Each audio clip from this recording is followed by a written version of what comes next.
আল্লাহ বলেন, আমি আমার বান্দা বান্দীদেরকে এই জমিনের মধ্যে প্রেরণ করলাম।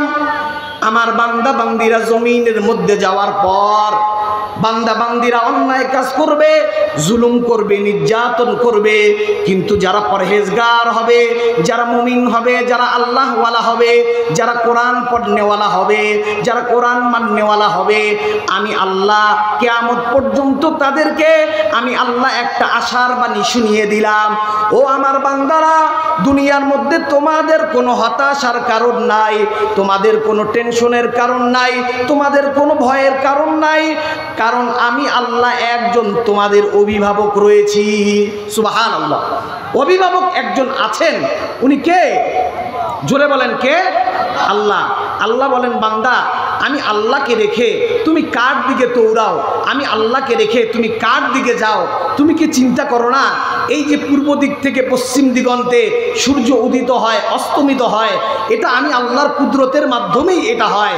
আমি আল্লাহ যদি কারো অক্সিজেনটা কিছু মুহূর্তের জন্য বন্ধ করে দেয়, দুনিয়ার কোন ব্যক্তি আর কোন শক্তি আছে এই জিনিসটা তোমাকে দান করবে? কেউ পারবে না। আমি আল্লাহ প্রত্যেকটা অঙ্গ, কোটি কোটি টাকার সম্পদ আমি আল্লাহ তোমাকে বানিয়ে দিয়েছি, কিন্তু বান্দা তুমি শুধু আমার উপর হতাশ হও, হতাশাগ্রস্ত হও, আমি আল্লাহ থেকে দূরে সরে যাও, আমি আল্লাহর কাছে আসতে চাও না। বান্দা এটা মনে রাখবা, এমন একটা দিন আসবে তোমাকে কোনো ব্যক্তি, কোনো দল, তোমার কোনো মত, তোমার কোনো আদর্শ তোমাকে বাঁচাইতে পারবে না। ওই দিন একমাত্র আমি রব্বে কাবার মালিক তোমার অন্ধকার কবরের মধ্যে যেমন থাকবো, আমি আল্লাহ তোমার ফুলসিরাত, মিজান, হাসর নাসর সবখানে আমি আল্লাহকে পাবা। কিন্তু যদি তোমার ইমানের মধ্যে ভেজাল যায়, যদি তোমার ইমান আল্লাহওয়ালা না হয়, নবীর সুন্নত তরিকাওয়ালা ইমান যদি তোমার না থাকে, তাহলে এই ইমান নিয়ে যদি তুমি কবরে আসো, এই ইমানের কোনো দাম আমি আল্লাহর কাছে হবে না। হবে? আল্লাহ মারিয়াম আলাইহিস সালাতু ওয়াস সালাম, এই মারিয়াম আলাইহিস সালাতু ওয়াস সালাম উনি ফলের মৌসুম না। যেমন ধরেন এখন আম ওই রকমভাবে আসে নাই, আসছে কিছু কিছু আম আসছে। মারিয়াম আলাইহিস সালাতু ওয়াস সালাম ইনি কি করলেন? বেমৌসুমি একটা ফল, মারিয়াম আলাইহিস সালাতু ওয়াস সালাম বেমৌসুমি ফল উনি ভক্ষণ করতেছিলেন, খাচ্ছিলেন। জাকারিয়া আলাইহিস সালাতু ওয়াস সালাম দেখলেন যে বেমৌসুমি একটা ফল, মারিয়াম আলাইহিস সালাতু ওয়াস সালাম এই ফলটা উনি খাচ্ছেন। ক্বালা মারিয়াম আন্না লাকি হাযা, ক্বালা মারিয়াম বলতেছে যে মারিয়াম, এই যে আমি দেখতেছি, জাকারিয়া আলাইহিস সালাতু ওয়াস সালাম বলতেছেন যে আমি দেখতেছি তুমি বেমৌসুমি একটা ফল তুমি এই মৌসুমে খাচ্ছ, ব্যাপার কি আমি বুঝতে পারলাম না। এবার মারিয়াম আলাইহিস সালাতু ওয়াস সালাম বলে, এই ফলটা ক্বালা মারিয়াম আন্না লাকি হাযা হুয়া মিন ইনদিল্লাহ, আমি যেই ফলটা পাইলাম এই ফলটা বেমৌসুমি ফল হতে পারে, কিন্তু বেমৌসুমি ফল হওয়ার কারণে এই ফলটা আমাকে আমার রব্বে কাবার মালিক আল্লাহ আমাকে বেমৌসুমি ফল এই সময় আল্লাহ আমাকে খাওয়াচ্ছেন। সুবহানাল্লাহ। জাকারিয়া আলাইহিস সালাতু ওয়াস সালাম চিন্তা করলেন যে একটা ফলের মৌসুম না, এই বেমৌসুমি ফল আল্লাহ মারিয়ামকে খাওয়াচ্ছেন, তাহলে আমার তো বয়স অনেক হয়ে গেছে, আমার হাড্ডিগুলো শুকায় গেছে, আমি একদম নুয়ে গেছি, আমার বিবির সমস্ত হাড্ডি বেঁকে গেছে, আমার বিবিও অসুস্থ হয়ে গেছে।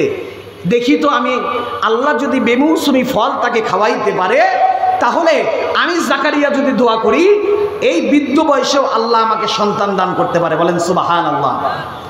এবার জাকারিয়া আলাইহিস সালাতু ওয়াস সালাম আল্লাহর কাছে দোয়া করলেন। দোয়া করার পর আল্লাহ পাক জাকারিয়া আলাইহিস সালাতু ওয়াস সালামের দোয়াকে আল্লাহ কবুল করলেন এবং আল্লাহ বললেন যে জাকারিয়া, আমি আল্লাহ তোমাকে একজন সন্তান দান করব। এবার জাকারিয়া আলাইহিস সালাতু ওয়াস সালাম বলে যে আল্লাহ আপনি কি আমার সঙ্গে ঠাট্টা করছেন? আল্লাহ আপনি কি আমার সঙ্গে একটু মজা করছেন যে আপনি যেই বয়সে আমার হাড্ডিগুলো শুকায় গেছে, আমার স্ত্রী বন্ধা হয়ে গেছে, এই বয়সে আপনি আল্লাহ আমাকে সন্তান দিবেন? আল্লাহ বলেন, আমি আল্লাহ রব্বে কাবার মালিক, ক্ষমতার মালিক একমাত্র আমি আল্লাহ, সব কিছুর মালিক আমি আল্লাহ, সংবিধানদাতা আমি আল্লাহ। আমি আল্লাহ তোমার বিবির গর্ভের মধ্যে আমি আল্লাহ একজন নেককার সন্তান আমি দিয়ে দিলাম। বলেন সুবহানাল্লাহ। আল্লাহ পারে কি পারে না? পারে কি পারে না বলেন? আল্লাহ সব পারে। এজন্যই তো আল্লাহ কোরআনের মধ্যে বলছে যে বান্দা লা তাকনাতু মির রাহমাতিল্লাহ ইন্নাল্লাহা ইয়াগফিরুয যুনুবা জামিআ ইন্নাহু হুয়াল গফুরুর রহিম।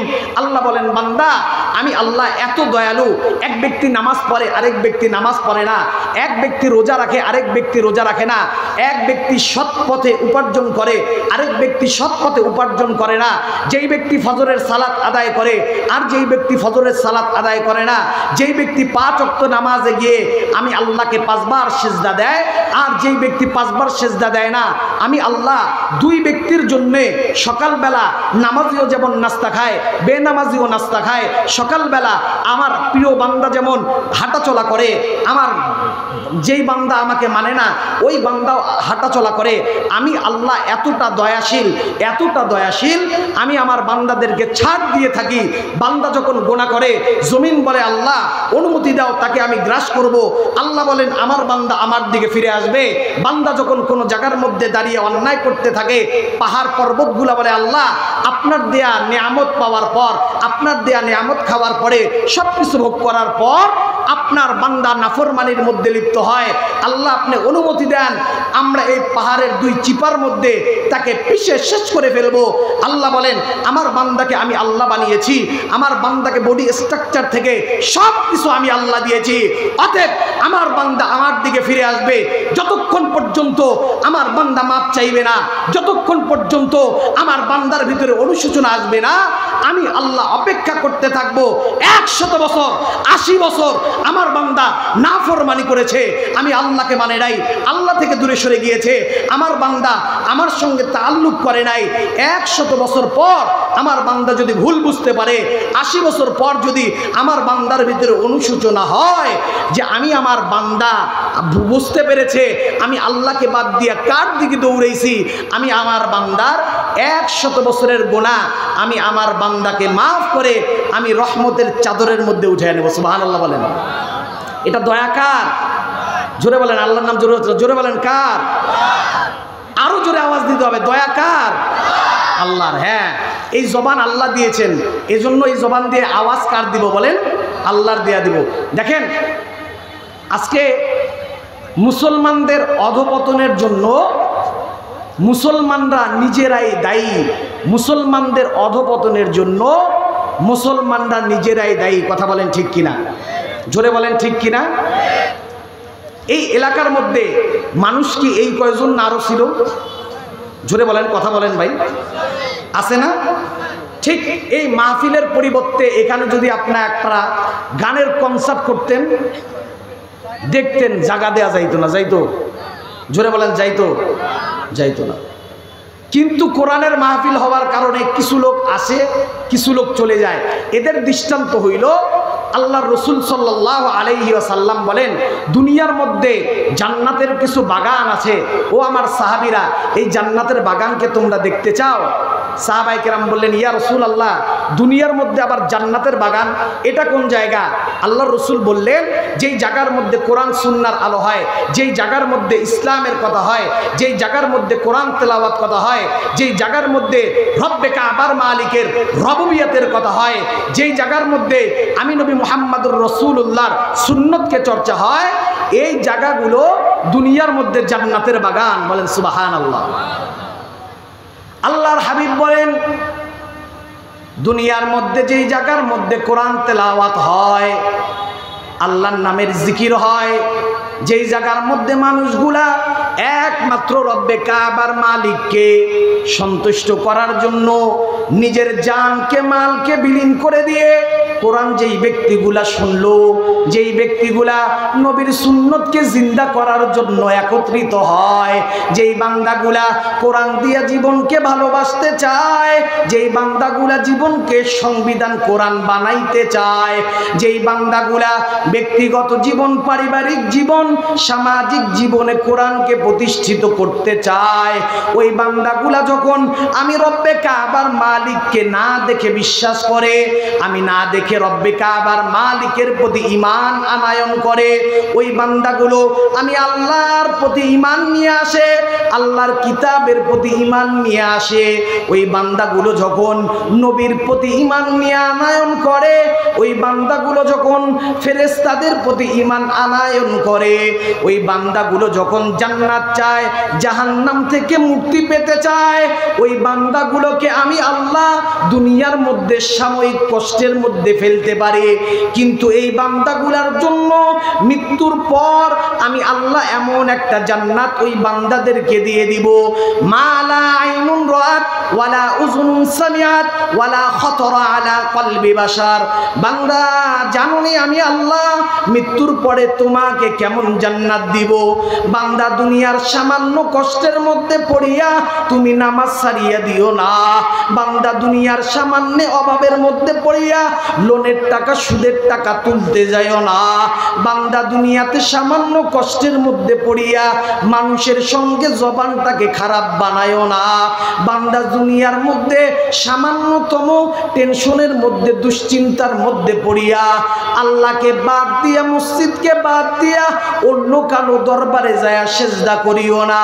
বান্দা তুমি যদি ধৈর্য ধারণ করতে পারো, আমি আল্লাহ এই ধৈর্য তোমাকে ধরার জন্য আল্লাহ কি বলেন, ইয়া আইয়ুহাল্লাযীনা আমানুস্তাঈনু বিসসবরি ওয়াসসালাহ। আল্লাহ বলেন বান্দা তোমরা নামাজের মাধ্যমে আমি আল্লাহর কাছে সাহায্য চাও, তোমরা নামাজের মাধ্যমে ধৈর্যের মাধ্যমে আমি আল্লাহর কাছে সাহায্য চাও। বান্দা জানোনি আমি আল্লাহ তোমাদেরকে টাকা দিলাম, সম্পদ দিলাম, অর্থ দিলাম, পয়সা দিলাম, ধনী বানাইলাম, গরিব বানাইলাম, এটাও নেয়ামত। কি রকম নেয়ামত জানো রে? আল্লাহ বলেন বান্দা আমি কারুনকে খুব শক্তিধর ধনী সম্পদশীল কারুনকে আমি আল্লাহ বানাইলাম, কারুনকে আমি আল্লাহ এত সম্পদ দিলাম, এত টাকা দিলাম, পয়সা দিলাম, সম্পদ দিলাম। এই কারণ করলো কি আমি আল্লাহকে স্বীকার করতে চাই না, আমি আল্লাহকে বিশ্বাস করতে চাই না, আমি আল্লাহর প্রতি ঈমান আনায়ন করতে চাই না। এবার আমার পয়গম্বর মুসা আলাইহিস সালাতু ওয়াস সালাম কারুনকে বলে, কারুন তুমি তোমার দেয়া মাল, যেই ধন সম্পদ আল্লাহ তোমাকে দিয়েছে এই ধন সম্পদ থেকে তুমি খরচ করো। এবার কারণ কোনো খরচ করতে চায় না, কারণ টাকা পয়সা দেয় না, আল্লাহকে মানে না। এবার কারুনের বন্ধুরা কি বলে জানেননি? কারুনের বন্ধুরা বলে আল্লাহ আপনি আমাদেরকে মুমিন বানাইলেন, মুসলমান বানাইলেন, কিন্তু ধন সম্পদ আপনি আমাদেরকে দান করলেন না। এই যে কারুন আপনাকে মানে না, নবীর কথা পর্যন্ত কারুন শুনে না, কিন্তু আল্লাহ আপনি কারুনকে এত ধন সম্পদ দিলেন। এজন্য আল্লাহ বলেন ওয়ালা নাবলুওয়ান্নাকুম বিশাইইম মিনাল খাউফি ওয়াল জুই ওয়া নাকসিম মিনাল আমওয়ালি ওয়াল আনফুসি ওয়াত থামারাত ওয়া বাশশিরিস সাবিরিন। আল্লাহ বলেন বান্দা আমি আল্লাহ তোমাদেরকে ধন দেওয়ার পর, এই ধন সম্পদ নিয়ে নেওয়ার পর পরীক্ষা করব। আমি আল্লাহ তোমাদেরকে ধনী বানিয়ে পরীক্ষা করব, গরিব বানিয়ে আমি আল্লাহ তোমাদেরকে পরীক্ষা করব। সন্তান দেওয়ার পর এই সন্তান আবার নিয়ে নেওয়ার পর আমি আল্লাহ তোমাদেরকে পরীক্ষা করব। আমি আল্লাহ তোমাকে বিপদে ফেলে আমি আল্লাহ পরীক্ষা করব। তোমার সন্তানকে দেওয়ার পর আবার সন্তানকে নিয়ে নিয়ে পরীক্ষা করব। ধন সম্পদ দিয়ে আমি আল্লাহ তোমাকে পরীক্ষা করব। দারিদ্র বানাইয়া গরিব বানাইয়া আমি আল্লাহ তোমাকে পরীক্ষা করব। ধন সম্পদ দেওয়ার পর, এই ধন সম্পদ নিয়ে নেওয়ার পর আমি আল্লাহ তোমাকে পরীক্ষা করব। আবার ধন সম্পদ না দেওয়ার পর কিছুদিন পরে আবার আমি আল্লাহ তোমাকে ধন সম্পদ দিয়া পরীক্ষা করব। এই কথা কার? জোরে বলেন কার? আল্লাহর নামটা জোরে নেন না, কার? হচ্ছে না, জোরে নেন কার? এই দেশটা কার বলেন? হ্যাঁ, অনেকে অনেক কথা বলেছিল, অনেক স্লোগান দিয়েছিল, কোনো স্লোগানেই কাজে আসে না। কারণ লিমানিল মুলকুল ইয়াউম, কিয়ামতের ময়দানে আল্লাহ বলবে, এই দুনিয়ার রাজা আর বাদশারা কোথায়? দুনিয়ার মন্ত্রী ম্যাজিস্ট্রেট কোটিপতিরা কোথায়? তাদেরকে ডাক দাও, লিমানিল মুলকুল ইয়াউম। আল্লাহ হুঙ্কার দিয়ে বলবে, লিমানিল মুলকুল ইয়াউম, কার রাজত্ব? কথা বলো। সব চুপ হয়ে যাবে। বড় বড় নেতা, বড় বড় মন্ত্রী, বড় বড় এমপি, বড় বড় রাষ্ট্রপ্রধান, সবার মাথা নিচের দিকে পড়ে যাবে। এই বাক্যটা ঘুরতে থাকবে, লিমানিল মুলকুল ইয়াউম, আজকের দিনের রাজত্ব কার?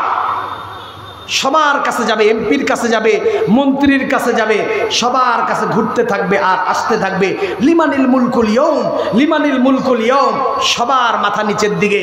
এবার আল্লাহ নিজেই বলবে, লিল্লাহিল ওয়াহিদিল কাহ্হার, কোথায় রাজা, কোথায় বাদশা, কোথায় মন্ত্রী ম্যাজিস্ট্রেট?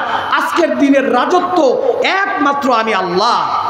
তাহলে রাজত্ব কার বলেন? এখানে আপনি আমি আসি নাই, আনাইছে কে? আপনি একটু ঝিমাই গেছেন। হ্যাঁ, আপনাদেরকে বুঝছি, একটু তাকবীর দিতে হবে। আপনাকে আমাকে এখানে কে নিয়ে আসিয়েছে বলেন? জোরে বলেন, কে নিয়ে আসিয়েছে? হ্যাঁ, আল্লাহর নাম সব সময় জোরে নেবেন। এই যে আপনার আর আমার হায়াতের মালিক একমাত্র কে? একটু আল্লাহর নামে জিকির করা যাবে না ইনশাআল্লাহ? একটু জিকির করবেন। कैसे शिकस्ता दिल को मजनू बना के मारा, इश्के सनम में मुझको, इश्के सनम में तुझको, दर दर फेरा के मारा। अल्लाह अल्लाह अल्लाह अल्लाह अल्लाह अल्लाह अल्लाह, जोरे अल्लाह अल्लाह अल्लाह अल्लाह अल्लाह अल्लाह अल्लाह अल्लाह अल्लाह अल्लाह अल्लाह।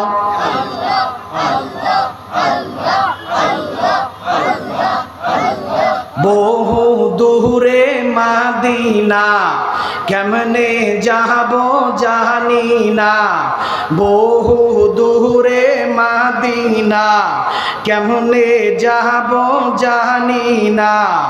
দয়ার আল্লাহ দয়া করো, দয়ার মালিক দয়া করো, ফুরাও মনের বাসনা।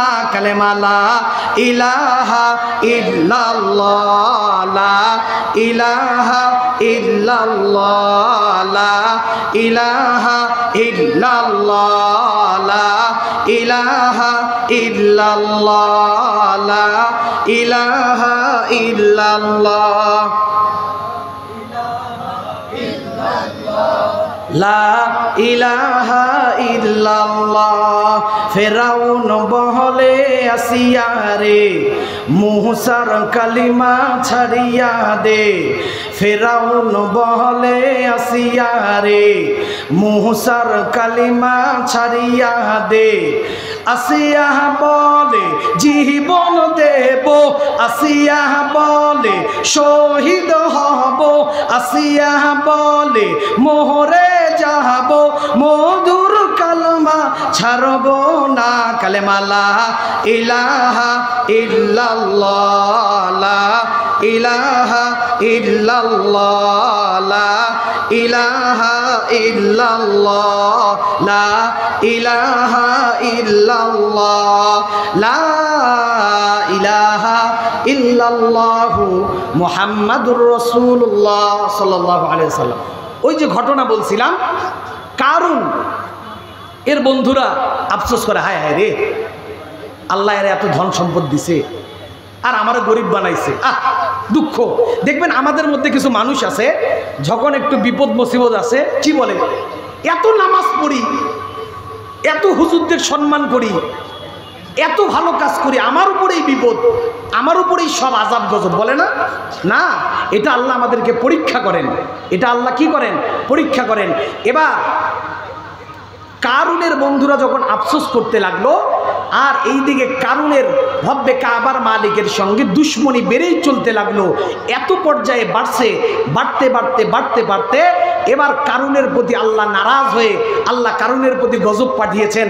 আল্লাহ কারুনকে মাটির সঙ্গে দাবায়া দিচ্ছেন, কারুন মাটির নিচে যাচ্ছে, তার ধন সম্পদ সব সহ। কারুনের ধন সম্পদ এত বেশি, এত বেশি, কারুনের সিন্দুকের চাবি উঠানোর জন্য কোন রেওয়ায়তে আসছে 70টা, কোন রেওয়ায়তে আসছে 100টা, খালি উটের প্রয়োজন হইতো, তার সিন্দুকের চাবিগুলো বহন করবে। চিন্তা করেন কি পরিমাণের সম্পদ। এই কারুন যখন নিচের মধ্যে ধাবিত হইল, ধাবিত হওয়ার সঙ্গে সঙ্গে কারুনের বন্ধুরা বলে, হায় হায়, আল্লাহ আমাদেরকে সম্পদ না দিয়া ভালোই করছে। তখন তারা কি বলল? আল্লাহ আমাদেরকে সম্পদ না দিয়ে ভালোই করছে।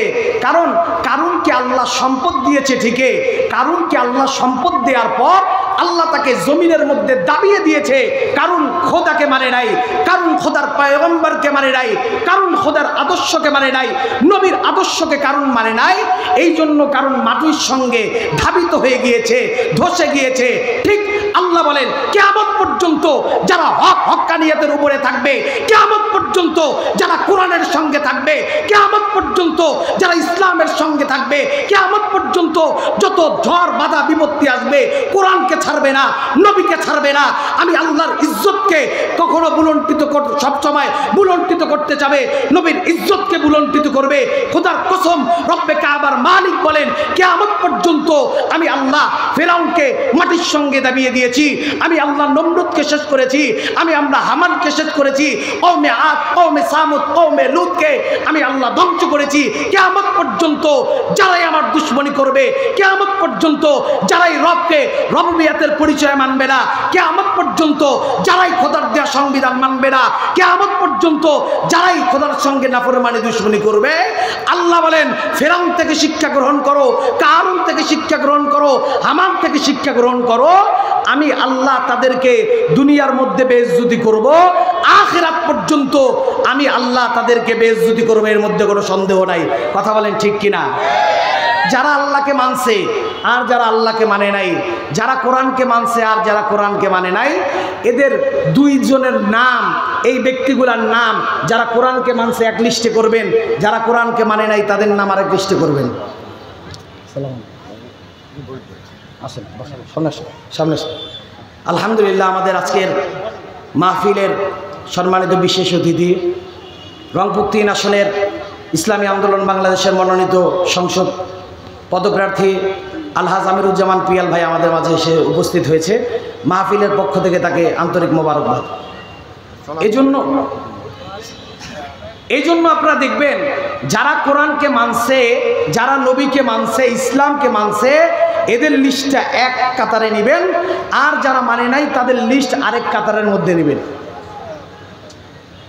হাবশা থেকে আসছে বেলাল, এই বেলাল রাদিয়াল্লাহু তাআলা আনহু আজমাইন কোরআনকে মানছে। বেলাল রাদিয়াল্লাহু তাআলা আনহু আজমাইন নবী মুহাম্মদুর রাসূলুল্লাহর ভালোবাসাকে পয়দা করছে। বেলাল রাদিয়াল্লাহু তাআলা আনহু আজমাইন প্রকৃত আশিকে রাসূল হিসেবে তাদের পরিচয় এই জমিনের মধ্যে তারা দিয়ে গেছে। বলেন সুবহানাল্লাহ। আল্লাহ রাসূল সাল্লাল্লাহু আলাইহি ওয়াসাল্লাম মেরাজের মধ্যে যখন গেলেন, মেরাজের মধ্যে যাওয়ার পর আল্লাহর রাসূল দেখেন কার জানি জুতার আওয়াজ ঠাস ঠাস ঠাস ঠাস করে শোনা যায়। বলেন সুবহানাল্লাহ। আল্লাহর রাসূল চিন্তা করলেন যে এই জুতার আওয়াজটা কার। আল্লাহকে জিজ্ঞাসা করলেন যে আল্লাহ, এই যে আমি কিছু জুতার আওয়াজ আমার কানের মধ্যে আসতেছে, এই জুতার আওয়াজটা কার? এবার আল্লাহ বললেন, প্রিয় হাবিব, এই জুতার আওয়াজ আমার বেলালের জুতার আওয়াজ। বলেন সুবহানাল্লাহ। আমার বেলাল বলছেন। আল্লাহ রাসূল সাল্লাল্লাহু আলাইহি ওয়াসাল্লাম এবার বেলাল রাদিয়াল্লাহু তাআলা আনহুকে আল্লাহর সঙ্গে সাক্ষাতের পর বললেন যে মেরাজ থেকে আসার পরে বেলাল তুমি কি এমন আমল করো যার কারণে তোমার পায়ের আওয়াজ আল্লাহ পাক আরশে আজিম পর্যন্ত পৌঁছে দিয়েছে, বলেন সুবহানাল্লাহ। অথচ বেলাল একজন হাবশী গোলাম ছিলেন। বেলাল বলেন যে আমি আল্লাহকে গ্রহণ করার কারণে, আল্লাহকে মানার কারণে, নবী মুহাম্মদুর রাসূলুল্লাহর সুন্নতকে মানার কারণে আমাকে এত পরিমাণের কষ্ট দিয়েছে। আমাকে প্রতিদিন রাতের বেলা আরবের বড় বড় লিডাররা তারা আমাকে চাবুক দিয়ে আঘাত করত। বেলালকে আর খাব্বাব রাদিয়াল্লাহু তাআলা আনহুকে একটাই মাত্র তাদের দোষ, ইসলামকে মানার কারণে, কোরআনকে মানার কারণে, নবী মুহাম্মদুর রাসূলুল্লাহর সুন্নতকে মানার কারণে এত পরিমাণের কষ্ট আর তাকলিফ দিয়েছে। তারা বলেন রাতের বেলা আমাদেরকে চাবুক দিয়ে আঘাত করত, রাতের বেলা চাবুক দিয়ে আমাদেরকে আঘাত করত, বেত দিয়ে আঘাত করত। একজন ক্লান্ত হয়ে যাইতো, আরেকজন পিটাইতো, আরেকজন ক্লান্ত হয়ে যাইতো, আরেকজন পিটাইতো। আর দিনের বেলায় তারা কি করত? আমাদেরকে উত্তপ্ত বালির মধ্যে শুয়ে রাখতো। খাব্বাব বলেন ইয়া রাসূলুল্লাহ, আমাকে তো জ্বলন্ত কয়লার মধ্যে রেখে টানা হেঁচড়া করতো। আমার চামড়া, আমার চর্বি, আমার গোস্তগুলো গলে গলে এগুলো যখন এই কয়লার মধ্যে পড়তো, কয়লার আগুন নিভে যাইতো।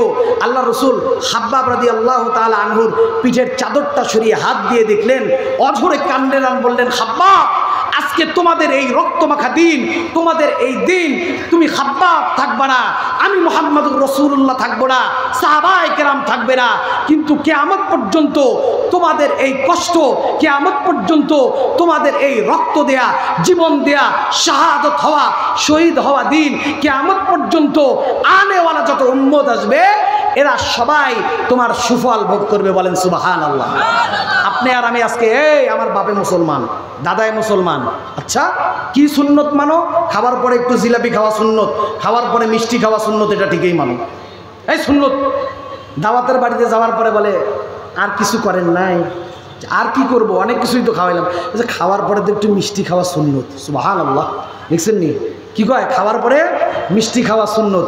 দাড়ি রাখা সুন্নত এটা বুঝে না, পোশাক পরা সুন্নত এটা বুঝে না। অথচ বেলাল রাদিয়াল্লাহু তাআলা আনহুর জীবনটা দেখেন। এবার সাহাবায়ে কেরাম বললেন ইয়া রাসূলুল্লাহ, বেলাল তো অনেক দিন যাবৎ আজান দেয়, যেহেতু হাবশা থেকে আসছে বেলাল, বেলালের কণ্ঠটাও অত বেশি ভালো না, বেলালের আজান আমাদের বেশি ভালো লাগে না, আমরা চাই একজন নতুন মুয়াজ্জিন নিয়োগ করা হোক। আল্লাহ রসুল কোনো কথাবার্তা বলেন নাই। সাহাবায়ে কেরাম রাদিয়াল্লাহু তাআলা আনহু আজমাইন বেলালকে বললেন যে বেলাল, আগামীকাল ফজরে তোমার আজান দেওয়ার কোনো প্রয়োজন নাই, তোমার পরিবর্তে আরেকজন ব্যক্তি আজান দিবে। এই কথা যখন বেলাল শুনছে, বেলাল রাদিয়াল্লাহু তাআলা আনহু এই কথা শোনার পর চোখের পানি ছেড়ে কান্না করা শুরু করে দিয়েছে, সারা রাত কান্না করছে।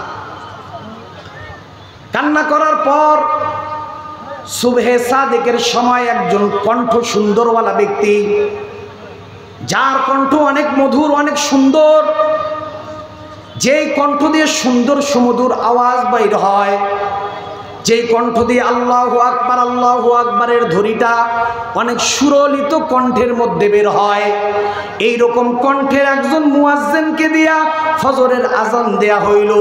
আল্লাহর রাসূলের জামানায় সুবহে সাদেক হালকা হালকা হওয়ার পর ফজরের নামাজকে তারা আদায় শুরু করত, কিন্তু এবার কেন জানি আজান হওয়ার পর আর সুবহে সাদেক হয় না, আজান হওয়ার পর আর কেন জানি বেলা দেখা যায় না। এবার সাহাবায়ে কেরাম সবাই নামাজের জন্য অপেক্ষা করতে থাকলো, এবার কেমন জানি সুবহে সাদেক আর হয় না, এবার সকাল হওয়া শুরু হয় না, লাল আভাও আর দেখা যায় না। সাহাবায়ে কেরাম পেরেশানির মধ্যে পড়ে গেলেন, পয়গম্বর নবী মুহাম্মদুর রাসূলুল্লাহ পেরেশান হয়ে গেলেন। এবার আল্লাহ জিবরাইল আমিনকে পাঠাইলেন, জিবরাইল তুমি পয়গম্বরের কাছে যাও, গিয়ে পয়গম্বরকে তুমি জিজ্ঞাসা করো আজকে কেন ফজর বেলার আজান পয়গম্বরের ওই জায়গায় হয় নাই। এবার জিবরাইল আমিন পয়গম্বরকে জিজ্ঞাসা করে, ওগো পয়গম্বর, আজকে কেন জানি সুবহে সাদিকের আগে আগে ফজরের আজানটা, বেলালের আজান কেন আমরা শুনতে পারলাম না? এবার পয়গম্বর জবাব দেয়, বেলালের কণ্ঠ ভালো না, বেলাল দেখতে কালো, বেলালের চেহারা অত সুন্দর নয়, বেলালের বডি স্ট্রাকচার এত সুন্দর নয়। এই জন্য সাহাবারা নতুন একজন মুয়াজ্জিনকে নিয়োগ করে দিয়েছে। এবার জিবরাইল আমিন বলেন, পয়গম্বর বেলালের আজান শোনার পর শুধুমাত্র দুনিয়াবাসী জাগে, বিষয়টা এইরকম নয়। পয়গম্বর বেলালের আজান দেওয়ার পর আল্লাহ পাক আরশে আজিমের এই আজানের সুরকে আল্লাহ পৌঁছিয়ে দেন। বেলালের কণ্ঠে সূর্য উদিত হয়, বেলালের কণ্ঠে সূর্য অস্তমিত হয়। ওগো পয়গম্বর, আপনি জানেন না বেলাল আল্লাহর কাছে এত বেশি দামি, এত বেশি দামি। বেলাল যদি আজান না দেয় সুবহে সাদেক হওয়া সম্ভব নয়। বেলালের আজান হবে, এরপরেই সুবহে সাদেক আল্লাহ দান করবে। এবার বেলালকে পয়গম্বর ডাক দিয়ে বলে, বেলাল, ও আমার বেলাল, তোমাকে আল্লাহ যেমন ভালোবাসে আমি নবীও তোমাকে বেলাল এই জন্য ভালোবাসে। জানেননি বেলালের কণ্ঠের কেন এত দাম? বেলালের ইমানের কেন এত দাম? আল্লাহ বলেন, আমিনু কামা আমানান নাস, তোমরা ইমান আনবা ওই সমস্ত লোকদের মতো ইমান। ওই সমস্ত লোকদের বলতে আল্লাহ কাদেরকে বুঝাইলেন? আল্লাহ বলেন, আমিনু কামা আমানান নাস, তোমরা ইমান আনো ওই সমস্ত লোকদের মতো ইমান। ওই সমস্ত লোকদের বলতে বুঝাইলেন আল্লাহ সাহাবাওয়ালা ইমান নিয়ে আসবা। আল্লাহর পয়গম্বরের সাহাবীদের ইমান এমন পরিমাণের ইমান, এই ইমানের কারণে সাহাবায়ে কেরাম নদীর উপর দিয়ে ঘোড়া চালিয়ে গিয়েছে, কোনো সমস্যা হয় নাই। এই ইমানের কারণে সাহাবায়ে কেরাম বনের মধ্যে আশ্রয় নিয়েছে, হিংস্র কোনো প্রাণী তাদেরকে আঘাত করে নাই। এই ইমানের কারণে সাহাবায়ে কেরাম আল্লাহর প্রতি ভরসা রেখে কাজ করেছে, কখনো পিছপা হয় নাই, বিজয় সাহাবায়ে কেরামদের পক্ষে এসেছে। এবার বেলাল আজান দেওয়ার পর আল্লাহ সুবহে সাদেক করে দিলেন। সুবহে সাদেক হওয়ার পর আল্লাহর পয়গম্বর বলেন, বেলাল, যতদিন পর্যন্ত আমি নবী এই মদিনার বুকে থাকব, বেলাল, যতদিন পর্যন্ত আমি নবী এই দুনিয়া ছেড়ে চলে যাব না বেলাল, ততদিন পর্যন্ত তুমি এই মদিনার কণ্ঠে তোমার আজান হবে বেলাল। এবার পয়গম্বরের মৃত্যু হওয়ার পর বেলাল মদিনা ছেড়ে দূরের মধ্যে চলে যায়। মানুষ নবীর মৃত্যুর পর মদিনায় আসা শুরু হইল, আর বেলাল কেন মদিনা থেকে দূরে যায়? এবার বেলাল মনে মনে চিন্তা করে আর ভাবে, আমি বেলাল আগে আগে হাঁটতাম, নবীর পথের কাটা দূর করতাম। আমি বেলাল আগে আগে হাঁটতাম, নবীকে সিকিউরিটি দিয়ে সামনের দিকে বাড়াইতাম। আমি বেলাল আগে আগে চাইতাম, নবী আমার পিছে পিছে চলতো। আমি বেলাল আজান দিতাম, নবী নামাজ পড়তো। আমি বেলাল নবীর চেহারা না দেখলে থাকতে পাইতাম না, যেই নবীর জন্য এত কিছু করলাম। এই বেলাল বলতেছে, পয়গম্বর নাই, আমার মদিনার মধ্যে থাকার কোনো প্রয়োজন নাই। এবার বেলাল মদিনা ছেড়ে অনেক দূরের মধ্যে রওনা হয়, অনেক দূরের মধ্যে চলে যায় বেলাল, নবীর রওজার পাশে আসে না। এবার বেলাল স্বপ্ন যোগে দেখে, পয়গম্বর তাকে স্বপ্ন দেখায়, বেলাল, সবাই আমার প্রেমে মদিনার মধ্যে দাখিল হয়, মদিনার মধ্যে প্রবেশ করে, আর বেলাল, আমি মৃত্যুর পরে তুমি মদিনা থেকে কেন দূরে গেলা? এবার বেলাল বলে, আমি আজান দিলে যেই নবী নামাজ পড়তো, আমি আজান দিলে ওই নবী আর নামাজ পড়বে না। আমি আগে আগে হাঁটতাম, নবীর কাটা দূর করতাম, নবী আমার পিছে পিছে চলতো, ওই নবী আমার আর পিছে থাকবে না। ওগো পয়গম্বর, আপনাকে না দেখার বৃহ ব্যথা এতটা যন্ত্রণাদায়ক, এতটা কষ্ট, এতটা কষ্ট পয়গম্বর আমি মদিনার মধ্যে থাকতে পারি নাই। এবার পয়গম্বর স্বপ্নযোগে বলে, বেলাল, তুমি আমার রওজার কাছে এসে দাঁড়াও, বেলাল, তোমার কণ্ঠ আমার বড় শুনতে মন চায়। এবার পরে 6 মাস কি তারও বেশি, অনেক দিন পর এবার বেলাল মদিনার দিকে রওনা হয়। বেলালকে দেখা মদিনার ছোট ছোট বাচ্চারা বলে, মা, ওই যে বেলাল রে দেখা যায়, মনে হয় আমার নবী আবার মদিনায় আসছে, ওই যে বেলালকে দেখা যায়, মনে হয় আমার নবী বেলালের পিছে রওনা হয়েছে। এবার নবীর কথা মনে করে, আর বেলালের চোখ দিয়ে কান্নায় পানি টপ টপ করে পড়তে থাকে। বেলাল মদিনার মধ্যে রওনা হয়, বেলালের পিছে মানুষও বেলালের পিছে পিছে যায়। এবার মদিনায় যাওয়ার পর বেলালকে বলে, ও বেলাল তুমি একটু আজান দাও, তোমার আজান শুনতে চাই। এবার বেলাল আজান দেয় না, বেলাল আজান দিতে চায় না, বেলাল আজানের ধ্বনিগুলো বলে না। এবার সবাই বেলালকে তাশকিল করে, বেলাল তুমি আজান দাও, তোমার কণ্ঠের আজান শুনতে চাই। বেলাল বলে, আমি আজান দিলে যেই নবী জামাতে হাজির হইতো ওই নবী আর জামাতের মধ্যে হাজির হবে না, আমি বেলাল আজান দিতে পারবো না। এবার হাসান হুসাইন রাদিয়াল্লাহু তাআলা আনহু আজমাইন তাদেরকে আরবের লোকেরা পাঠিয়ে দিলেন, তুমি গিয়ে বেলালকে আজান দেওয়ার জন্য বলো। হয়তো তোমরা পয়গম্বরের কলিজার টুকরা ছিলা, তোমরা যদি বেলালকে আজান দেওয়ার জন্য বলো, বেলাল তোমাদের কথা কখনো ফেলতে পারবে না। এবার হাসান হুসাইন আসার পর বেলাল রাদিয়াল্লাহু তাআলা আনহু আজমাইনকে জড়িয়ে ধরে বলে, অনেক দিন যাবত আপনার কণ্ঠের মধ্যে আজান শুনি না, একটু আজান দেন। এবার বেলাল তাকিয়ে দেখে ওই হাসান আর হুসাইনের চেহারার মধ্যে পয়গম্বর নবী মুহাম্মদুর রাসূলুল্লাহর চেহারা জলজল করে ভেসে ওঠা দেখা যায়। এবার বেলাল দাঁড়িয়ে আজান দেয়া শুরু করছে, আল্লাহু আকবার আল্লাহু আকবার বলে আল্লাহর ধ্বনি দিছে। বেলাল আবার বেহুশ হয়ে যায়, আবার হুশে আসার পর বেলাল আজান দেয়, আবার বেলাল বেহুশ হয়ে যায়। এই ছিল সাহাবাওয়ালা ঈমান।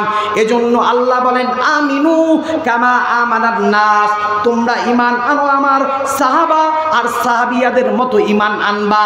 সাহাবী তো দূরের কথা, একজন মহিলা সাহাবী আর কি পরিমাণের ঈমান।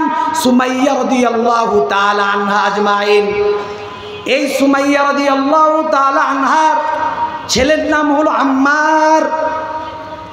এই আম্মার বিন ইয়াসিরের মায়ের নাম হলো সুমাইয়া রাদিয়াল্লাহু তাআলা আনহা। এবার মক্কার কাফের মুশরিক বেঈমানরা আম্মার বিন ইয়াসিরকে ডাক দিয়ে বলে, এ আম্মার বিন ইয়াসিরের মা, শুনলাম তোমরা নাকি নবী মুহাম্মদের ধর্মকে গ্রহণ করছো, শুনলাম তোমরা নাকি কালিমা পড়ে মুসলমান হয়েছো, শুনলাম তোমরা নাকি এক আল্লাহর রবুবিয়াতের পরিচয়ের কথা বলো। এবার সুমাইয়া রাদিয়াল্লাহু তাআলা আনহা আজমাইন জবাব দেয়, হ্যাঁ হ্যাঁ তোমরা ঠিকই শুনেছো, আমরা নবী মুহাম্মদুর রাসূলুল্লাহকে নবী হিসেবে মেনেছি, আমরা আল্লাহর কোরআনকে মেনেছি, পয়গম্বর নবীকে আমরা নবী হিসেবে মেনেছি। বলেন সুবহানাল্লাহ। আলহামদুলিল্লাহ, আমাদের আজকের এই মাহফিলের প্রধান পৃষ্ঠপোষকতায় যিনি আছে, রংপুর জসকোটের সম্মানিত একজন ব্যক্তিত্ব, আমাদের সকলের সুপরিচিত জনাব মোহাম্মদ শরীফুল ইসলাম শরীফ ভাই আমাদের মাঝে এসে উপস্থিত হয়েছে। ভাইকে মাহফিলের পক্ষ থেকে আন্তরিক মোবারকবাদ। আপনারা সবাই শেষ পর্যন্ত থাকবেন তো ইনশাআল্লাহ? হুজুর আসতেছে, হুজুর চলে আসবে, হুজুর 10:30টার মধ্যে হুজুর চলে আসবে। 10:30 বাজে না, হুজুর চলে আসবে, এখনই হুজুর চলে আসবে। হুজুর আনতেছে, বাচ্চাদেরকে নিয়ে আসেন।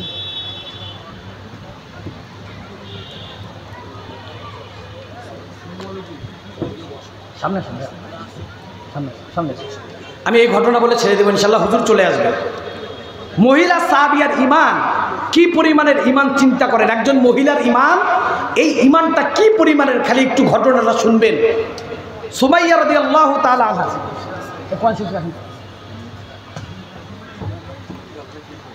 সুমাইয়া রাদিয়াল্লাহু তাআলা আনহা আজমাইন,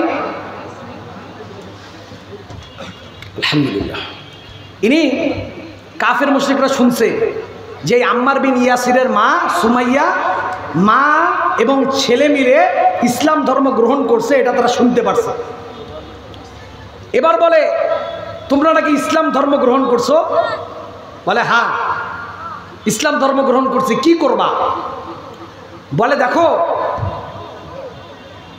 তোমাদেরকে 2 দিনের সময় দিলাম, যদি ইসলামকে না ছাড়ো তাহলে তোমাদের সঙ্গে এমন একটা ঘটনা ঘটবে যেই ঘটনার জন্য তোমরা প্রস্তুত ছিল না, পুরা বিশ্ব তোমাদের এই ঘটনাকে মনে রাখবে।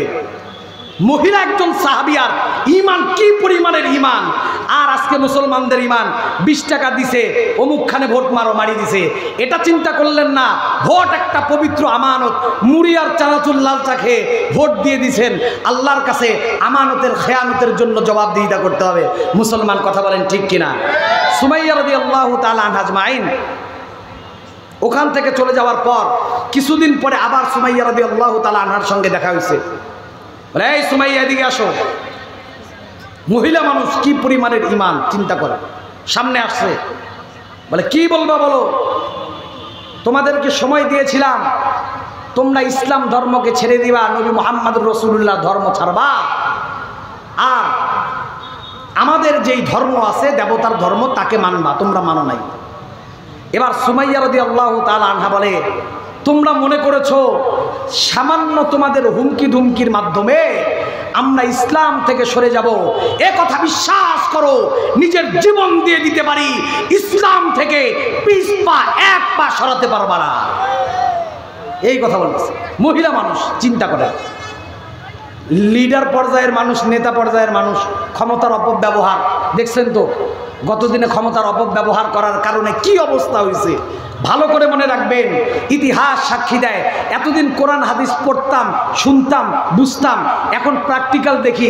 আল্লাহ বলতো ক্ষমতার মালিক আমি আল্লাহ, আল্লাহ বলেছে করে নেয়, কুলিল্লাহুম্মা মালিকাল মুলক তুতিল মুলকা মান তাশা ওয়া তানজিউল মুলকা মিম্মান তাশা ওয়া তুইজ্জু মান তাশা ওয়া তুযিল্লু মান তাশা বিয়াদিকাল খায়র। এতদিন খালি কোরআন হাদিস পড়ছি, এখন প্র্যাকটিক্যালে আমরা দেখতে পাই যেই আল্লাহ 15 বছর ক্ষমতায় রাখেন, ওই আল্লাহ 15 মিনিটও সময় দেন না দেশ থেকে পালানোর। ঠিক মনে রাখবেন, আগামী দিনেও যারা ক্ষমতায় আসবেন, কোরআনকে সামনে রেখে যদি চলতে পারেন, কোরআনকে সামনে রেখে যদি বলতে পারেন, আপনাদের পরিস্থিতি ভালো হবে। আর যদি কোরআনকে না মেনে ভিন্ন কোনো রাস্তা, ভিন্ন কোনো পথ অবলম্বন করেন, ঠিক আপনাদেরও তদ্রুপ হবে। তারা 15 মিনিট পায় নাই, আপনারাও 15 সেকেন্ড পাবেন না। কথা বলেন ঠিক কিনা?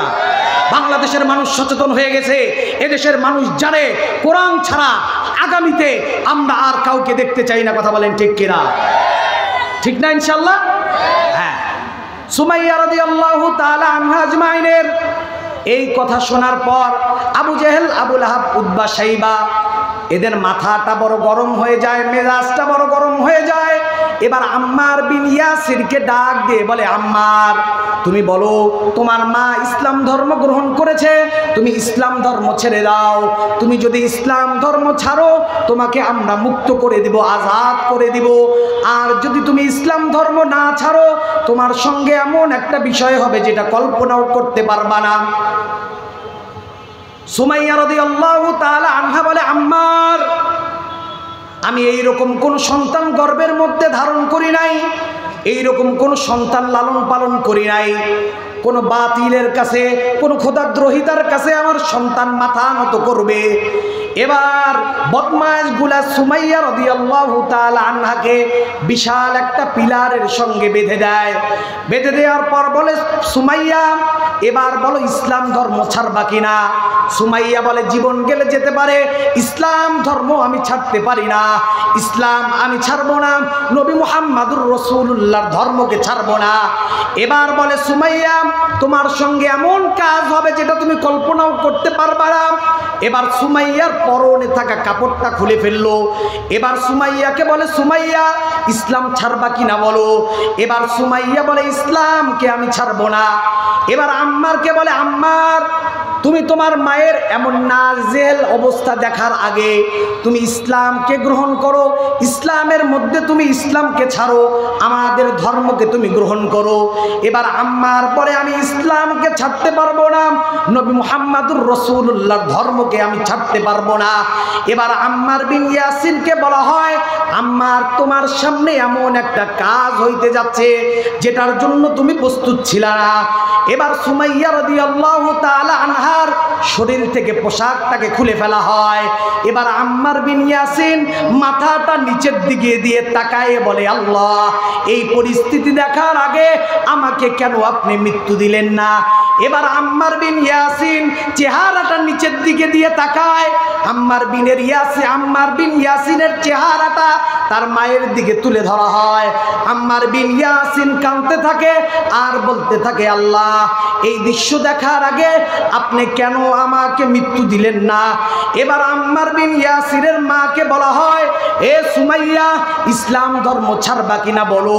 সুমাইয়া বলে, ইসলাম ছাড়তে পারবো না, কোরআন ছাড়বো না, আল্লাহ ছাড়বো না, দিনকে আমি ছাড়তে পারবো না। এবার আম্মারকে বলে, আম্মার, তুমি বলো ইসলাম ধর্ম ছাড়বা কিনা? এবার আম্মার বিন ইয়াসিনের মা বলে, আমি এমন সন্তান জন্ম দেই নাই কোনো নাস্তিকের সামনে, বেদিনের সামনে আমার সন্তান ইসলামকে ছেড়ে দেবে এইরকম সন্তান আমি তৈরি করি নাই।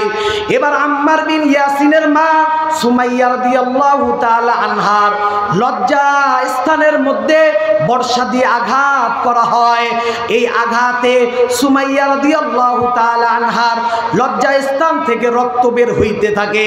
সুমাইয়া রাদিয়াল্লাহু তাআলা আনহা ছটপট করতে থাকে আর চিৎকার করে বলতে থাকে, আম্মার, আমি জীবন দিয়ে গেলাম, রক্ত দিয়ে গেলাম, নবী মুহাম্মাদুর রাসূলুল্লাহর ধর্মকে ছাড়ি নাই। আম্মার, আমি ইসলামকে ছাড়ি নাই, নবীর ভালোবাসা আমার বুকের মধ্যে লালন পালন করলাম। এবার আম্মারকে বলে, আম্মার, ইসলাম ধর্ম ছাড়বা কিনা বলো। আম্মারের মা চিৎকার করে বলে, সুমাইয়া বলে, আম্মার, আমি এইরকম কোন সন্তান জন্ম দেই নাই যেই সন্তান কোন খোদাদ্রোহীর কাছে মাথাটা নিচের দিকে করবে। আম্মার বিন ইয়াসির এরপরেও ইসলাম থেকে পিছপা হয় নাই। আম্মার বিন ইয়াসিন এরপরেও সরে দাঁড়ায় নাই। এবার সুমাইয়া রাদিয়াল্লাহু তাআলা আনহা সন্তানকে ডাক দিয়ে বলে, আম্মার, হয়তো তোমার সঙ্গে এই জন্মে আমার আর দেখা হবে না, হয়তো এই জন্মে আমি আম্মার তোমাকে মা হিসেবে এক লোকমা খাবার তুলে দিতে পারবো না। আম্মার, আমি হয়তো তোমাকে কোনো কিছু করতে পারবো না, কিন্তু আম্মার, তোমার আর আমার এমন একটা জায়গার মধ্যে দেখা হবে যেই জায়গার মধ্যে তোমার আর আমার ক্ষমতা বিদ্যমান থাকবে, যেই জায়গার মধ্যে তোমার আর আমার রাজত্ব বিদ্যমান থাকবে, যেই জায়গার মধ্যে তুমি আর আমি থাকবো, তুমি আর আমি ছাড়া ওই জায়গার মধ্যে রাজত্ব এদের থাকবে না। আম্মার, আজকে আমি বিদায় নিলাম, তোমার কাছ থেকে চলে যাব আম্মার, কিন্তু মনে রাখবা আম্মার, তোমার আমার এই জীবন দেয়া, এই রক্ত দেওয়ার বিনিময়ে আম্মার, আল্লাহ প্রত্যেকটা জায়গায়, প্রত্যেকটা অলিতে গলিতে আম্মার তোমার এই ইজ্জতের দাম, তোমার মায়ের এই ইজ্জতের কারণে আল্লাহ কিয়ামত পর্যন্ত, যদিও মানুষ পথভ্রষ্ট হবে, যদিও মানুষ আল্লাহ থেকে দূরে সরে যাবে, কিন্তু এমন কিছু বান্দা থাকবে, এমন কিছু বান্দি থাকবে, জীবন যাবে কোরআন ছাড়বে না, জীবন যাবে ঈমান ছাড়বে না, জীবন যাবে রব্বে কাবার মালিকের কোনো হুকুম মানবে না। এই কথা বলার পর সুমাইয়া রাদিয়াল্লাহু তাআলা আনহা শাহাদাতের পেয়ালা বরণ করে। এবার সুমাইয়া রাদিয়াল্লাহু তাআলা আনহা ইন্তেকাল হওয়ার পর আম্মার বিন ইয়াসিন কাঁদতে থাকে আর বলতে থাকে, আল্লাহ, যে ইসলামকে কবুল করার কারণে, যে আল্লাহ তোমাকে রাজি খুশি করার কারণে, আল্লাহ আমার মাকে যারা শাহাদাতের পেয়ালা বরণ করিয়ে দিয়েছে, আমার মায়ের ইজ্জতকে যারা লুণ্ঠিত করেছে, যারা আমার মাকে নির্মমভাবে বেড়ে শাহাদাতের পেয়ালা বরণ করে দিয়েছে, আল্লাহ তুমি এদের কাউকে ছাড় দিবা না। এজন্য আল্লাহ বলেন, বান্দা, যেই বান্দাগুলো আমি রবকে মেনেছে, যেই বান্দাগুলো আমি আল্লাহর হুকুমগুলো মেনেছে, যেই বান্দা বান্দিগুলা আমি আল্লাহর হুকুমগুলো মানে, আমি আল্লাহ কিয়ামত পর্যন্ত এদেরকে নিদর্শন বানাইলাম, আমি আল্লাহ কিয়ামত পর্যন্ত তাদের কথা কোরআনে দিয়ে দিলাম, আমি আল্লাহ কিয়ামত পর্যন্ত নিদর্শন বানাইয়া আমার সব চাইতে বড় ঘর, আমার যেই জায়গাটাকে আমি আল্লাহ আবাদ করেছি, ওই জায়গাটার মধ্যে আমি আল্লাহ কাবা যেই জায়গার মধ্যে নির্মাণ করলাম, ওই জায়গার মধ্যে আমি আমার প্রিয় বান্দা ইব্রাহিম, আমি আল্লাহর কাছে শতভাগ পরীক্ষা দেওয়ার কারণে ইব্রাহিম, আমি আল্লাহ ইব্রাহিমকে একটা না দুইটা না হাজার হাজার পরীক্ষা আমি আল্লাহ ইব্রাহিমকে করলাম। এরপরেও ইব্রাহিম আমি আল্লাহ থেকে একবারও পিছপা হয় না। দেখেন পয়গম্বর ইব্রাহিমকে আল্লাহ কি পরিমাণের পরীক্ষা করছে। আল্লাহ পয়গম্বরকে আগুনের মধ্যে বিস্তারিত ঘটনা বলার সময় নাই, সংক্ষেপে আমি আপনাদেরকে বলে যাই, ভালো করে বিষয়টা বুঝবেন। পয়গম্বর আলাইহিস সালাতু ওয়াস সালামকে আল্লাহ বিশাল বড় একটা আগুনের মধ্যে ফেললেন। আগুন কিসের মধ্যে? একটু জোরে বলেন, ঘুমাই গেছেন নাকি? কিসের মধ্যে ফেলছে জোরে বলেন?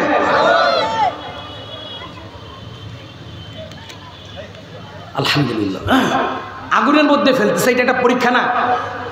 আপনার আর আমার হাতটা কাটি গেলে যাদের একটু মোটামুটি আল্লাহর প্রতি ঈমান আছে, আল্লাহকে যারা মোটামুটি বিশ্বাস স্থাপন করে, তারা বলে আলহামদুলিল্লাহ, আল্লাহ এই হাতটা কাটছে, একটু কবজি সহ কাটি যাইতে পারতো, আলহামদুলিল্লাহ, নিশ্চয়ই এটার মধ্যে খায়ের আছে, ঠিক না? বিপদ আসলে তারা ধৈর্য ধারণ করে। বিপদ আসলে কি করে? ধৈর্য ধারণ করে। আর দেখবেন কিছু মানুষ আছে খালি একটু বিপদ আসা কাম, এমনিতে নামাজ পড়ে না, জুমার নামাজ তাও যা পায় না, বছরে 2টা নামাজ, ঈদুল ফিতর, ঈদুল আজহা, তাও যা দেখে যে নামাজ শেষ, খালি কোনো রকম সালাম দিলে, বুঝেন নাই? এর যদি খালি একটু কষ্ট হয়েছে, আমি সাচ্চা একটা লোক, ইমানদার লোক, আমার বিপদ আল্লাহ খালি আমাকেই দেখলো, আমার এই বিপদ দিল, তুমি বুঝলা না আল্লাহ তোমার কত ভালোবাসে। কারণ মুমিন মুসলমানের একটা আঘাত, এই যে আমরা অনেক সময় হোঁচট খাই না, আমাদের দেশে কি বলে, উষ্টা খাইছে, কি বলে রংপুরে ভাষায়, উষ্টা খানু, ঠিক না? কি রে, কি হয়েছে রে শিবি? কয় ভাইয়া উষ্টা খায় আমার শিবি কোনা উঠে গেছে, কয় না? এই যে তোমার যে শিবি কোনা উঠে গেল বাহে, এই শিবি কোনা উঠে যাওয়াতে কি হয়েছে জানেন? আল্লাহ বলেন, বান্দা এই যে তুমি বললা উষ্টা খায় আমার শিবিটা উঠে গেছে, এক না কষ্ট পাইছেন, আমি আল্লাহ এই কষ্টের বদলতে আমি আল্লাহ তোমার জিন্দেগির একটা গুনাহকে মাফ করে দিছি। সুবহানাল্লাহ, আরো আসতে বলেন সুবহানাল্লাহ, আরো আসতে বলেন। শুধু তাই নয়, তোমার একটা বিপদ আপদ মুসিবত বড় হইতে পারতো, আমি আল্লাহ একটু হোঁচট খাওয়াইয়া বললাম যে বান্দা সতর্ক হয়ে যাও, আমি আল্লাহ একজন আছি। ফেরেশতারা কয়, আল্লাহ কি ব্যাপার, এদিন নামাজেও আহে না, আপনার নামও ডাকে না। আল্লাহ কয়, কে কইছে নাম ডাকে না? ওর ঘাড়ের কাছে একটা রগ আছে না, ওইটা ধরে একটু টান দে একটু টান। ফেরেশতারা কয়, যেই ঘাড়ের রগটা ধরে একটু টান দিছে, আল্লাহ কি হয়েছে রে ভাইয়া, কালকে রাইতে ঘুমাসি, বালিশটা এক না টেরা হয়েছে, আজকে পুরা ঘাট টেরা। আল্লাহ পারে কি পারে না? যাই হোক, এজন্য বুঝে থাকলে বলেন, বিপদ আপদ মুসিবত যতই আসুক ভরসা করবো কার উপরে? জোরে লিল্লাহি তাকবীর। मोमिन की तकबीर अल्लाहु अकबर, मोमिन की शमशीर अल्लाहु अकबर। कथा ठीक किना? ठीक किना बोलें जोरे? अरे कदम तलार मुसलमान, नियामतेर मुसलमान, एरा तो रक्त गरम करा मुसलमान, आमी जेटा जानी, ठीक ना? आपरा যদি ঠিক জোরে না বলেন, এই যে এই জায়গাটা একটা মসজিদ মাদ্রাসার জন্য চয়ন করা হয়েছে, তাহলে কেমন হবে দেখেন। কিয়ামতের ময়দানে আল্লাহ বলেন যে আমি আমার প্রত্যেকটা বান্দাকে তার আমলনামা সহ তাকে ডাকা হবে, দেখবে।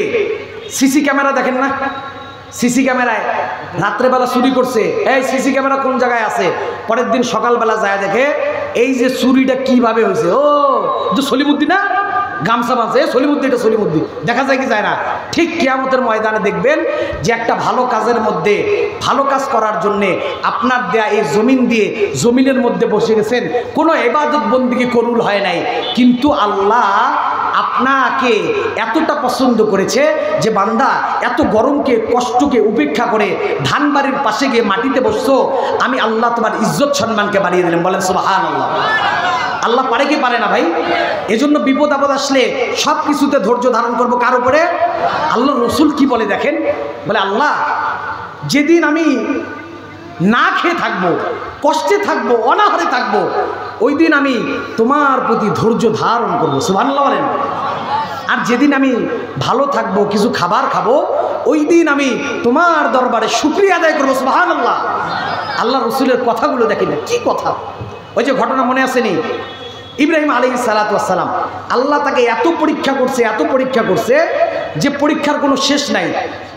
তাকে আরেকটা পরীক্ষা করা হইতেছে, তাকে আগুনের কুণ্ডির মধ্যে ফেলা হচ্ছে। কিসের মধ্যে? কথা বলেন, এটা তো একটা দর্শ নাকি? দর্শ না? এই যে আপনারা ছাত্র আর আমরা শিক্ষক, আপনাদেরকে শিখাচ্ছি তালিম তরবিয়ত, এটা তো জান্নাতের মজলিস ভাই। নবী আম্বিয়া আলাইহিস সালাতু ওয়াস সালাম সাহাবায়ে কেরামদেরকে এইভাবে দিন শিখাইতেন। এজন্য এখানে যেহেতু আসছি কিছু নিয়ে যাব, ঠিক না? তাহলে বলেন, আগুনের মধ্যে কে পড়তেছিল? আর জোরে বলেন, কে? হ্যাঁ, ইব্রাহিম আলাইহিস সালাতু ওয়াস সালাম পড়তেছেন কিসের মধ্যে? ফেলতেছেন কে? পরীক্ষা করতেছেন কে? দেখেন, আগুনের মধ্যে পড়তেছে, এরপরে আগুনের মধ্যে পড়তে পড়তে আবার আল্লাহ তাকে পরীক্ষা নেয়ার জন্য আবার আল্লাহ বলতেছে, একজনকে পাঠায়া দিয়া বলতেছে, যাও আমার বন্ধুকে গিয়ে বলো যে আমি কি তাকে সাহায্য করব। জিবরাইল আমিন বলতেছে যে ভাই তুমি তো আগুনের মধ্যে পড়তেছো, আমি কি তোমাকে সাহায্য করব? আপনার আর আমার কথা হইলে কিরকম হইতো, আগে বাসা পরে কথা কইস, ঠিক না? আগে আমার আগুন থেকে বাসা। এবার পয়গম্বর কি বলতেছে? পয়গম্বর আলাইহিস সালাতু ওয়াস সালাম বলে, যেই রব্বে কাবার মালিকের জন্য আমি আগুনের মধ্যে পড়লাম, বাঁচানোর মালিক একমাত্র আল্লাহ। আল্লাহ যদি বাঁচায় আমি বাঁচবো, তোমার সাহায্যের আমার প্রয়োজন নাই, তোমার কোনো স্যাক্রিফাইসের কোনো প্রয়োজন নাই। দেখেন, আগুনে পড়া একটা পরীক্ষা, আগুনের মধ্যে পড়তে পড়তে আরেকটা পরীক্ষা। এরপরে পয়গম্বর আলাইহিস সালাতু ওয়াস সালাম পরীক্ষার মধ্যে পয়গম্বর ফেল করে নাই। এবার পয়গম্বর আলাইহিস সালাতু ওয়াস সালাম বলে, আগুনে পড়বো, আমাকে বাঁচাবে আমার আল্লাহ। আল্লাহর বড় ভালো লাগছে। আল্লাহ বলেন, পয়গম্বর আমি আল্লাহ তোমাকে এত পরীক্ষা করলাম, আমি আল্লাহ তোমার এত পরীক্ষা নিলাম, এরপরেও তুমি পরীক্ষার মধ্যে ফেল করো নাই। পয়গম্বর আল্লাহ বলেন, কুল্লা ইয়া রুকুনি বারদাও ওয়া সালামান আলা ইব্রাহিম। আল্লাহ বলেন, আগুন তুমি আমার ইব্রাহিমের জন্য ফুলের বাগান হয়ে যাও, আগুন তুমি আমার ইব্রাহিমের জন্য শান্তিদায়ক ঠান্ডা হয়ে যাও। এবার আল্লাহ আগুনকে ফুলের বিছানার মধ্যে আল্লাহ রূপান্তরিত করলেন। সুবহানাল্লাহ। তাহলে আমি যে আয়াত তেলাওয়াত করেছিলাম, আয়াতের সারমর্মর মধ্যে আল্লাহ বলেন, আমি আল্লাহ তোমাদেরকে ওয়ালা নাবলুওয়ান্নাকুম বিশাইইম মিনাল খাউফি ওয়াল জু'i ওয়া নাকসিম মিনাল আমওয়াল ওয়াল আনফুসি ওয়াত থামারাত ওয়া বাশশিরিস সাবিরিন। বান্দা, আমি আল্লাহ তোমাদেরকে সন্তান দিয়ে পরীক্ষা করব, সন্তান না দিয়ে পরীক্ষা করব, সন্তান দেওয়ার পর এটাকে ছিনিয়ে নিয়ে পরীক্ষা করব, আমি আল্লাহ তোমাদেরকে ধনী বানায়া পরীক্ষা করব, আমি আল্লাহ তোমাদেরকে গরিব বানায়া পরীক্ষা করব। কিন্তু এই পরীক্ষার মধ্যে তোমাকে পাস করতে হবে নামাজের মাধ্যমে, সবরের মাধ্যমে, ধৈর্যের মাধ্যমে।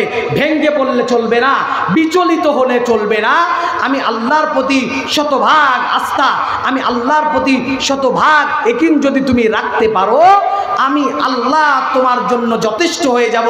দুনিয়ার কোনো শক্তি, দুনিয়ার কোনো মাখলুকাতের শক্তি, দুনিয়ার কোনো মাখলুকাতের অনুগ্রহের প্রয়োজন নাই। তাহলে বুঝে থাকলে বলেন, আপনি আর আমি যতদিন থাকবো চাইবো কার কাছে? বিপদে ধৈর্য ধরবো কার কাছে? সব কিছু চাইবো কার কাছে? আল্লাহর কাছে। আল্লাহর কাছে যদি আপনারা চাইতে পারি, আল্লাহ বলেন, বান্দা আমার কাছে চাইতে চাইতে হতাশ হওয়ার কোনো প্রয়োজন নাই। লা তাহজান ইন্নাল্লাহা মা'ানা। তোমরা মনে করো যে আহা আমরা হতাশ হয়ে যাই, আমরা ভয় পাই। আল্লাহ বলেন, না বান্দা, তোমাদের হতাশ হওয়ার কোনো কারণ নাই, তোমাদের ভয় পাওয়ার কোনো কারণ নাই, তোমাদের টেনশনের কোনো কারণ নাই, কারণ আমি আল্লাহ একজন তোমাদের সঙ্গে রয়েছি। বলেন সুবহানাল্লাহ। এজন্য সকলে আল্লাহর প্রতি শতভাগ আস্থা রাখবো তো ইনশাআল্লাহ।